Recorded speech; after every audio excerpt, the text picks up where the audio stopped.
Yo, what's up, happy people? Lorete on the mobs. For today's video, mga kuys magayas. Ito na nga ang sinasabi namin, mga kuys magayas, ha. Ito yung klarong 100% na resibo. Tama nga yung sinasabi ng mga matatanda, no? Na pag may itinanim, may aanihin. Ito na nga yung nagawa ni Yorme Isko. Itinanim niya noon, ngayon aanihin niya. Ayan po. Manila Science High School. 10 stories building lang naman. Opo. Wow. O, diba? Yung iba nagsasabi na nag-world-class lang si Yorme Isko sa panahon niya. Naku po. Wag ka. Napakaraming nagawa. Kagaya po nito. So without a further ado, let's begin. Namahal na dating alkalde, palakpakan po natin Yorme Isko Moreno Domagoso.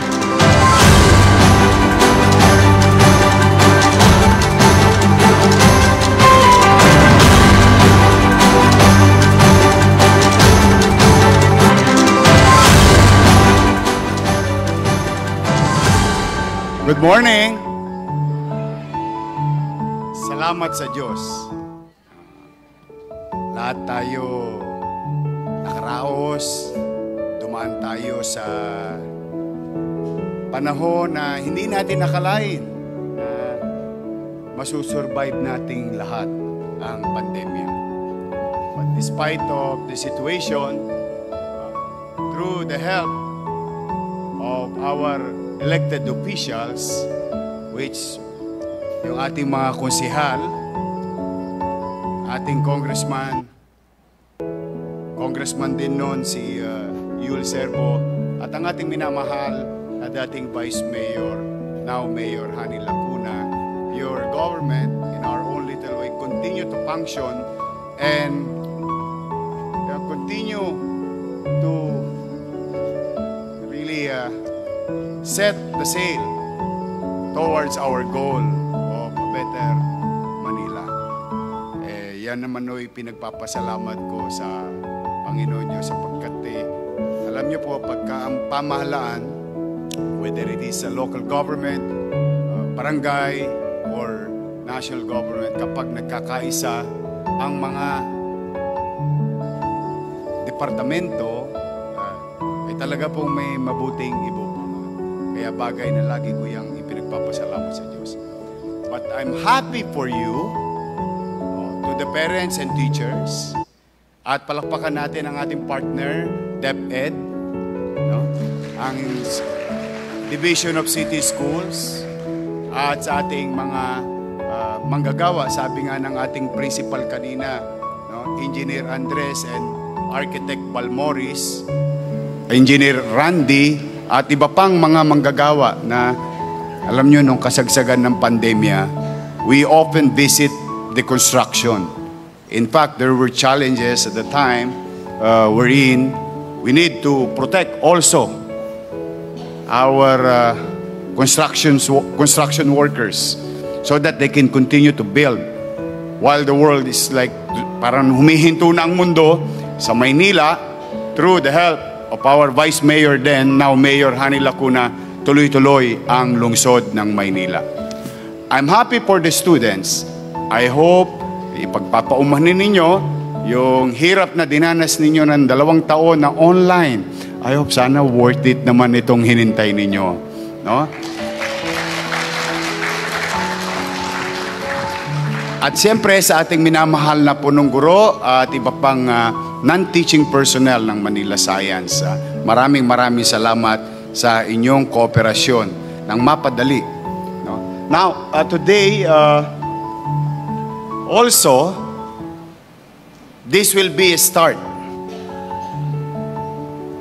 to the entire country, particular on a highly urbanized setting, LGUs, wherein we can showcase through Manila Science how to build public education school building.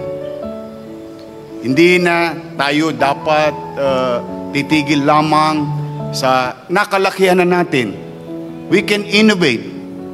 We can utilize space because one of rarity or scarce resources in a highly urbanized setting like Manila is space. But at the end of the day, may ipanganganak na bata na ipinanganak ngayon, 7 taon, simula ngayon ay uukupa ng espasyo, and that is most likely our schools. So now, at least, we can honestly say, through the Division of City School, our teachers, your school can now achieve the universally acceptable student-teacher ratio in a very good environment sa classroom. So, pwede pala, kaya pala, posible pala. So, I owe it to everyone, and especially, and I would like to, gusto kong bigyan ng diin ang pagsisikap ng ating minamahal na alkalde, Hani Lacuna Pangan, na matapos ang proyektong ito. And today, we will also experience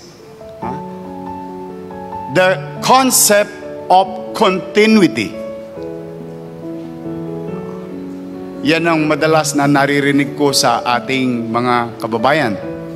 Pag nagbabago ang administrasyon, natitenga yung nakaraan.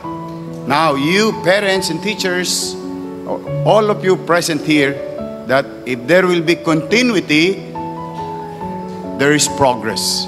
There is movement forward. Not going back to A or not going back to 1. So whatever is left there, because of continuity, it will continue to progress. So sa inyo po, mga magulang, paumanin na rin sa inyo, naabala namin kayo sa inyong pa-online na klase ng inyong anak. But as I have been saying to a lot of people, sana worth it. Tingin ko naman, ito palang auditorium nyo, worth it na. But most likely, I'm happy, like Mayor Hani Lacuna said a while ago, marami pa siyang surprises para sa Manila Science High School. Hayaan ko na siya magsabi, but of course, I always believe in her. I saw her when I was Vice Mayor then. She is the first majority floor leader that I endorsed in the City Council. First woman majority floor leader. First woman Vice Mayor. First woman Mayor of the capital of the country. So I'm really proud of her. I'm really proud of the City Council. I'm really proud of Congress. I'm really proud to each and every member, employees of Manila City Government. Dahil lahat ng natamasa natin, hindi po natin mapagtatagumpayan nang wala sila. So good luck po sa inyo, sa mga magulang, sa mga bata. You continue to shine in this country. You have the best school, the cream of the crop. Sabi nga nila, lahat ay nag-aasam hanggat mari mapasok sa Manila Science. Don't fail yung ating mga ninuno na nagbigay ng katanyagan sa institusyong ito, na nakilala sa kani-kanilang field of undertakings. Kayo naman ang may torch, may hawak ng torch. It was passed on to you, pangalagaan ninyo, and I hope this type of facility will help you to have a better, conducive, with good facility for your acquisition of knowledge in this institution. I believe in you and I'm proud of you, Manila Science, and I'm proud of you, parents, and I'm proud that we are Batang Maynila. Magandang araw, pagpalain nawa kayo ng pong may kapal. Maraming salamat po. Maraming salamat po, dating Mayor Yorme Isko Moreno Dumagoso. Palakpakan naman po natin siya. Salamat po sa inyong pagmamahal at suporta sa lungsod ng Maynila. Mga kasama, Batang Maynila, Manila Science High School, tayo po ay dadako na sa pinakatampok na yugto ng ating programa at ito po ang symbolic turnover of keys at ito po ay pamumunuan ng ating pong minamahal at napakasipag na alkalde, Mayor Honey Lacuna Pangan. Kasama po si Vice Mayor Yul Servo Nieto at mula po sa DepEd Schools Division Superintendent Division of City Schools Manila, Ms. Rita E. Riddle, Principal po ng Manila Science High School, Mr. Manolo G. Peña, at Attorney Mary Jane Pagilagan, PTA President. Kasamahan po tayo sa entablado. At gayon din naman po ating pong iniimbitahan si Yorme Isko Moreno Dumagoso. Gayon din po ating Congressman ng District 5, Congressman Erwin Tieng.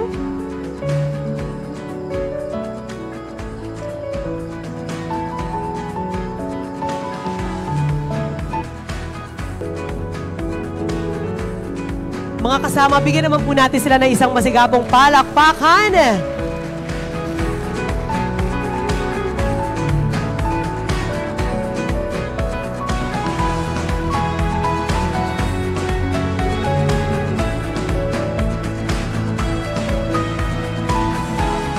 At ngayon naman po ating pong saksihan ang pagpasa ng mga susi. Palakpakan po natin. Congratulations, Manila Science High School!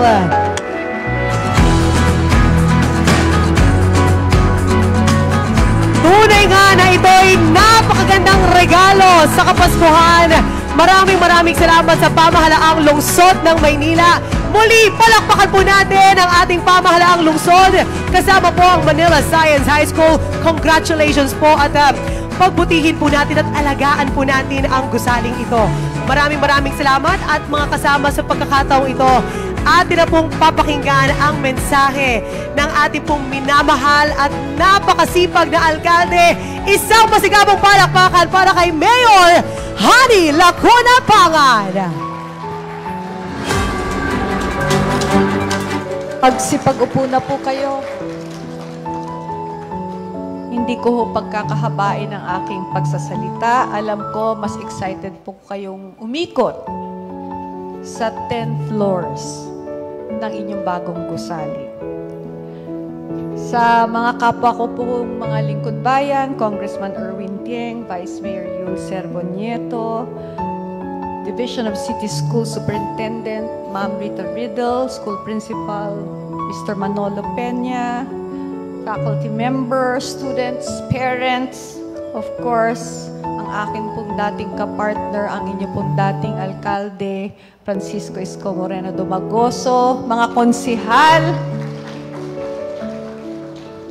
engineer, Andres, Architect Balmoris, Engineer Sadak, sa inyo pong lahat, magandang umaga po. Excited na ba kayo? Kami po, sobrang tagal ng excited. Alam nyo, nung ito po ay pinagkatiwala sa akin ng ating dating punong lungsod, Francisco Isko Moreno Dumagoso, ay talagang halos buwan-buwan yata kinukulit ko si Engineer Andres. Kailan ba matatapos? Di ba ganito ang target natin? Minsan po, dumalaw kami dito, nag-inspection po kami, at may mga nakita pa po akong kailangan pang tapusin at gawin. Sabi niya sa akin, October po, ma'am, matatapos na. Sigurado ka ba? October. Yes, ma'am. Huwag mong madaliin. Yun ang sabi ko. Yun ang kabilin-bilinan ko. Gusto ko, pag ibinigay natin ito sa mga guro, sa principal at mag-aaral ng Manila Science High School, gusto ko maayos na maayos ito. Kaya gaya ng sinabi ni Isko Moreno, ni Yorme Isko Moreno, kay haba-haba man daw ng prosesyon, dito pa rin tayo magtatapos sa Manila Science High School.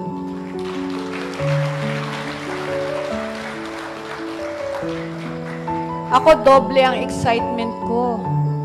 Kasi nung Gina-groundbreaking pa lang namin ito. First time ko lang nalaman na ito ang kauna-unahang science high school sa buong Pilipinas. Nabanggit ko po yun nung speech ko 2 years ago. Ngayon, kayo pa rin ang kauna-unahang science high school na 10-story public school building. What an achievement for you and for all of us. Bagay na bagay sa Manila Science High School ang mabigyan ng isang world-class facility upang magkaroon ng inspirasyon ang bawat isang kabataang Manilenyo na makapag-aral dito. Kanina nga po, binubulong ko na, nako, ang dami magpapareconsider ngayon dito. Ang dami magpupumilit na mga batang Maynila na makapasok. Hindi lang po dahil sa bago ang infrastruktura o istruktura, kundi kilalang-kilala ang Manila Science High School bilang isang napakagaling na science high school. Sa nakaraang 60 taon ay patuloy ang pagbibigay ng karangalan ng Manila Science High School sa iba't ibang larangan ng asignatura. At tunay na masasabi nating dekalidad ang edukasyon ang nabibigay ng Manila Science High School at kayo po ay nakapag-produce na ng magagaling na alumni. Kasama po natin ang isang alumnus natin dito, Ginoong Alvin Patrimonio.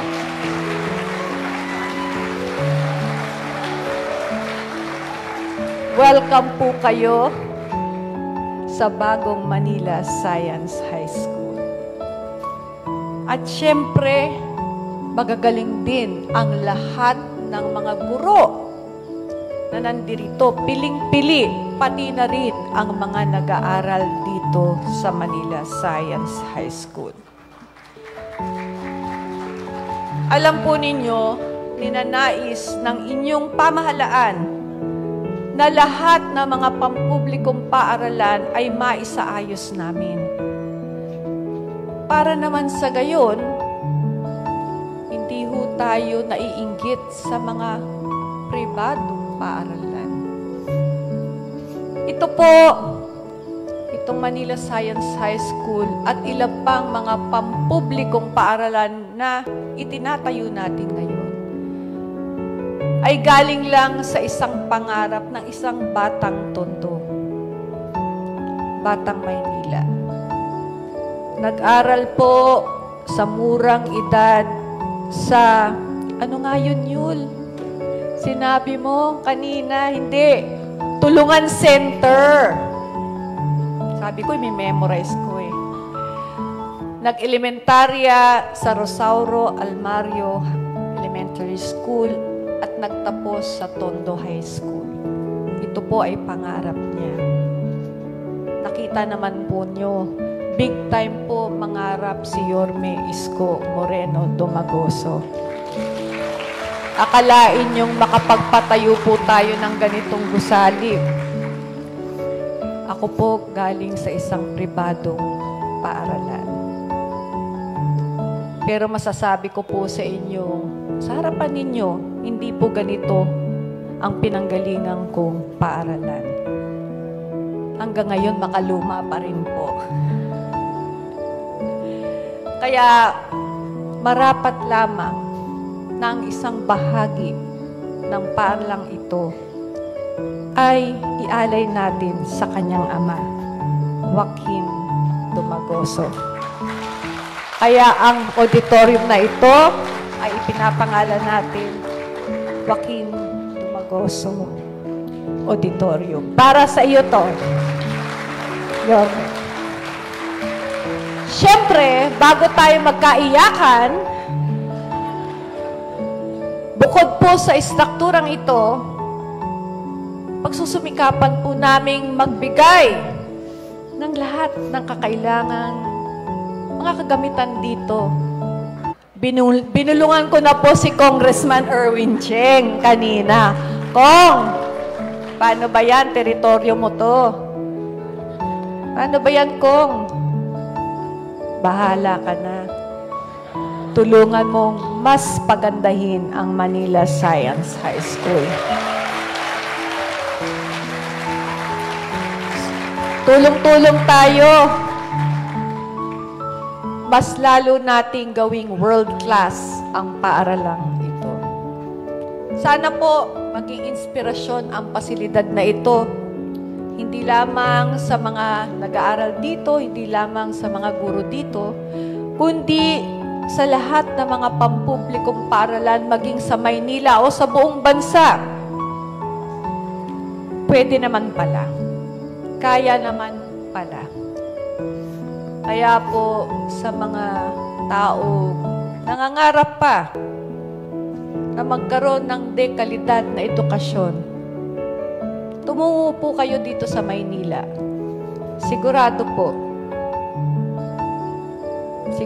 po kaming dekalidad ang edukasyon na matatanggap nyo dito. Sama-sama po nating ipagpatuloy ang pagbibigay ng isang dekalidad na edukasyon dito sa Manila Science High School. Isa pong maagang pamasko para sa inyong lahat. Let us work hand in hand in sustaining a tradition of excellence.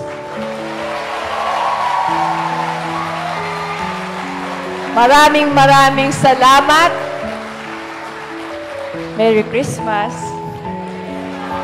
And a honey Yule Year. Magandang araw po sa inyo lahat. Oh, di ba mga kuis mga guys? Anong sinyo? Grabe, nakakabilib na to si Yormesco, no? Pag gumawa talaga si Yormesco ng paraan, pag gumawa ng project o proyekto, ay talagang mayroon pong aanin. Kagaya po nito mga kuis mga guys. So grabe, only Yormesco lang po sa loob ng 3 taon na, in 1 term lang, napakarami. Kaya niyan. Kaya ng Manila Zoo, o di ba? Aanihin na ngayon ang Manila Zoo. O di ba? Investment yan eh. Yung tatawag na investment. O yung mga sinasabi dyan na benta, yung Yormesco na pulpasikat, hambog daw. Kita nyo? Hambog nga, pero mayroon naman talagang makikitang gawa at may maibubuga. Yan po ang Yormesco. O diba? Nga kayo ngayon. O diba? 10 stories siya na. 10 stories. O, Science High School ng Manila. O. Dahil umabot ka sa dulo ng ating video, please follow, like, and share, and subscribe. Yormesco! Merry Christmas! At Merry Christmas din sa lahat ng ating mga followers at supporters. Like Tita Melcy, Cherry Tusaki, Alab Isko, KTV Pilipinas, Riders for Life, WaloTube, Machi TV, Orient Pearl, napakarami po. Doc Roger, sino ba bang iba dyan? Tita Corazon, Ma'am Janet, sino pa ba yung mga solid supporters talaga dito mga kuis? Nakalimutan ko na iba. Basta shout out po sa inyong lahat at happy Merry Christmas po sa inyong lahat. So for now, I'm God Pilipinas. God first, God bless all peace.